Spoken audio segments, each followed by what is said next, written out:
کہ जब मैं खुद को बचा रहा था तो बाकियों को मैंने डूबने दिया। तो सब ने एक दूसरे के साथ भाई बंदी में, सब ने एक दूसरे के साथ उस हुब में जो भाइयों के दरमियान होता है उसमें एक दूसरे को बचाने की कोशिश की है, करनी है। इसके अंदर कोई भी काफिला सालार नहीं होता। और है कि उड़ गए सारे परिंदे नफ्स के, उड़ गए सारे परिंदे नफ्स के, कल्ब में रोशन दरीचे खुल गए। आपका नफ्स एक जिंदान की तरह होता है, उसके अंदर आप कैद होते हैं।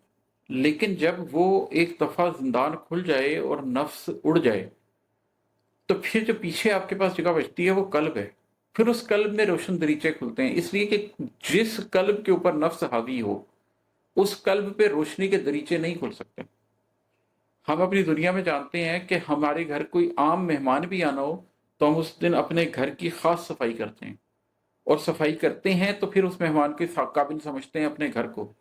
लेकिन हम लोग इतना बेवकूफ़ाना, बल्कि यूं कहना चाहिए कि इतना तकब्बुराना रवैया रखते हैं कि हमारे कल्ब के अंदर बहुत सी कदूरतें होती हैं, दुनिया की मोहब्बतें होती हैं, नफ्स की ख्वाहिशें होती हैं, और हम उसके बावजूद ये समझते हैं कि अल्लाह तबारक व तआला जो खालिक है हमारा, जो इस कायनात का खालिक है, वो हमारे दिल में आके बस जाएगा, वो हमारे कल्ब में आके बस जाएगा। हालांकि अभी हमारे कल्ब के अंदर गंदगी होगी। ऐसा नहीं हो सकता।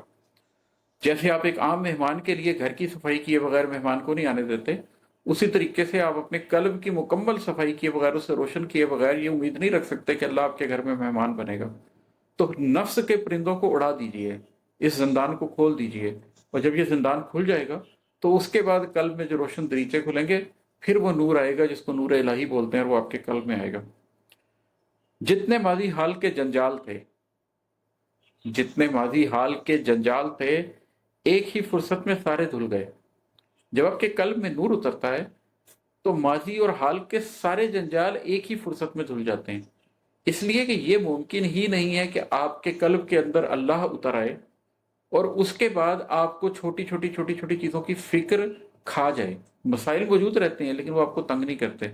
इसकी मिसाल ऐसे ही है, एक सादा सी मिसाल चले मैं आपको दुनिया की दे देता हूँ।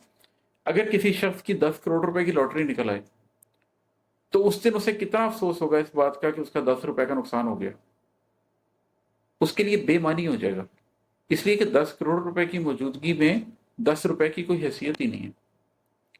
अल्लाह की मौजूदगी में दुनिया की तमाम ऐशो इशरत की, दुनिया की तमाम खुशियों और दुनिया के तमाम दुखों की कोई हैसियत नहीं है।